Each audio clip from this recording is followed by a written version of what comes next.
Manchester United have just drawn 1-1 with Manchester City before then losing on penalties in the Community Shield final. A bit of a weird football match. It's basically a pre-season game, but there's still plenty we can learn. So let's take a look.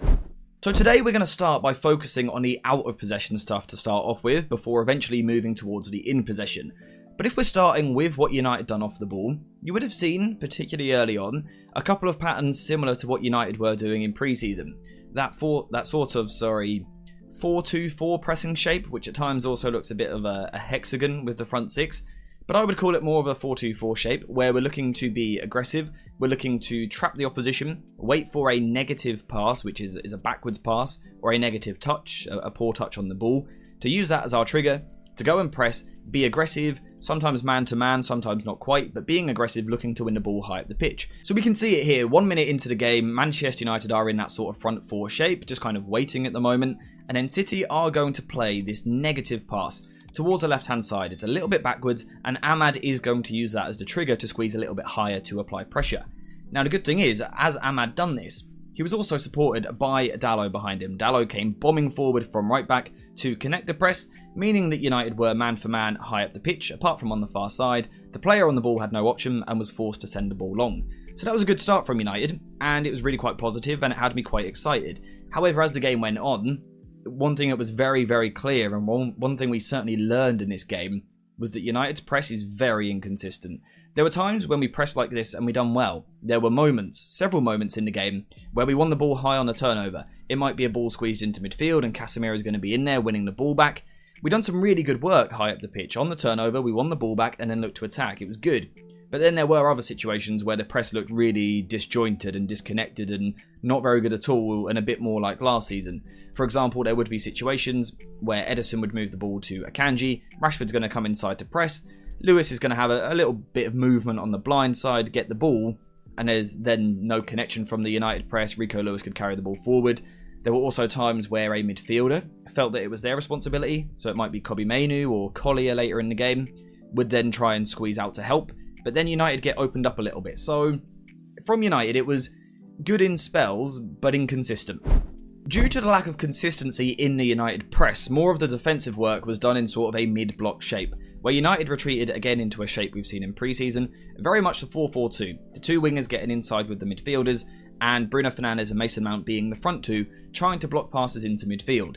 Now from this position, United looked pretty decent. It was not overly easy to move the ball forward kind of through our midfield. I thought the spacing was pretty good. The players worked hard. I felt that our physicality looked really good. I thought our physical levels were there. The intensity was good. And we did look, fairly comfortable in this sort of 4-4-2 shape. We've got the front two there. Then as we mark the next lot, we've got the four across there.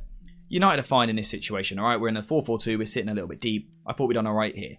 The situations where United didn't look quite so good was when we were almost caught between the two. We were caught between sitting deeper in our 4-4-2, but also trying to get pressure towards the ball. This is where United struggled a little bit more, partly because the City shape was so good.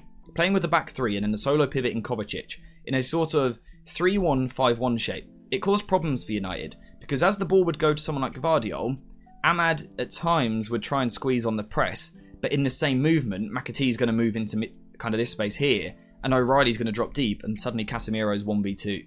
So this is where, again, United, particularly during the first 30 minutes of the game, were a little bit inconsistent. As the game went on, we seemed to wise up to it a little bit. We were kind of choosing now not to apply pressure so high. We were sitting deeper into the 4-4-2.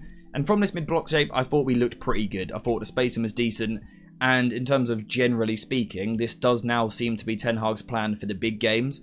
When we play the top sides, like your Manchester Cities, your Arsenals, this does seem to be the game plan. Pressing when we can, but more often than not, particularly after the first 30 minutes, then sitting that little bit deeper, looking to play transitional football. I thought United looked good on the transition, but also there were some decent moments in generalised possession as well. I just quickly wanted to interrupt the video there to give a shout out to today's video sponsor, jerseyfifa.com, the home of affordable football kits. If you use the link in the description down below, you will find yourself a website which has all of the newest releases. Home shirts, away shirts, and actually even old classic shirts as well. And if you don't actually want to wear the shirt yourself, I've heard they make a pretty good background display as well. So if you want to get yourself a shirt, use the link in the description and use code JerseyFIFA for 10% off your order.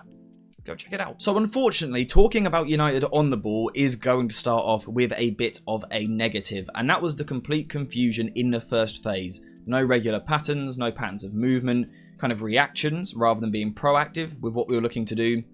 It was not great in the first phase, and this is a concern I have had in pre-season. I said it on stream the other day. When United get the ball higher up the pitch, United look quite good. I like us in those areas. We're really dangerous.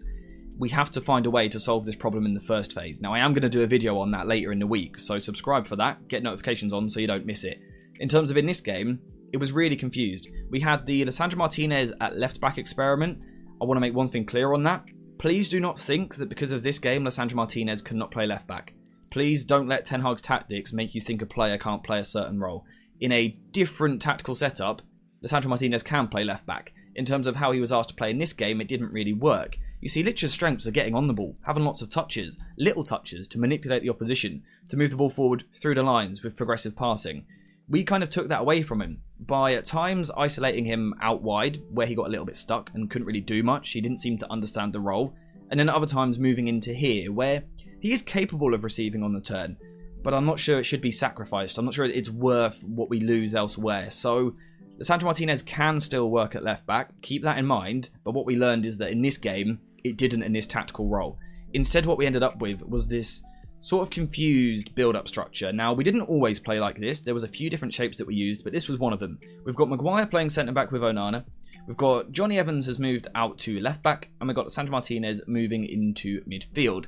So we've got a few rotations, but that's not a terribly bad thing. It's okay. We can rotate in these areas. The problem was, actually, once these players had moved, there was no pattern. So you can say Maguire didn't progress the ball well, or Onana should play through the press more. That can only work if there's movement in front of you. And if there isn't that movement in front of you, those coached patterns, you're going to struggle to move the ball through the first phase. And United did have that. We can see a couple of seconds here where just nothing really happens. Nothing really happens at all. The players are just kind of standing about there. They're not really doing much at all. They're not really doing much. Onana has received the ball, and again, it's all rather reactive rather than proactive, which was my concern in this first phase, and it didn't work very well for United. However, there is a positive. There is a big positive from this game, and that was when United could get a bit more of a foothold on the ball, could move a little bit higher. Perhaps that was because City eased off with their intensity, or United's superior individuals at times were able to play through the first phase. Whatever it may be, what we can see with this United team is as they get forward, they're really dangerous, really strong, and look really good moving forward. I like a lot of the attacking work we're doing. I think any time that we can get Ahmad on the ball, I think he looks spectacular. His combination work, his ability to go inside, to go outside, he looks incredible. Such a massive threat in this United team. He's so good. But also Marcus Rashford on the other side. He lacked the end product in this game, but again, the threat is always there. It's always pretty obvious. He can go inside, he can go outside, he's quick, he can dribble.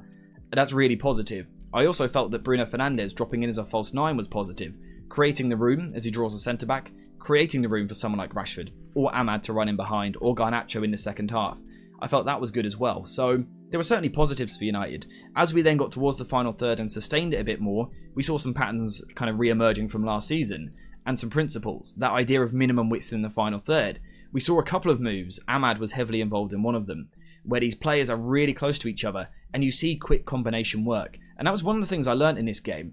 The superior technical ability United seemed to have compared to last season. With players like Kobbie Mainoo in the team, obviously Lisandro Martinez as well, Mason Mount, Bruno Fernandes, Ahmad, Dalot. These are all players which actually perform really well in tight spaces, and the rondo work is quite good. I spoke about that a lot last season. We would get ourselves into 2v2 or 3v3 situations and not really have the players to deal with it.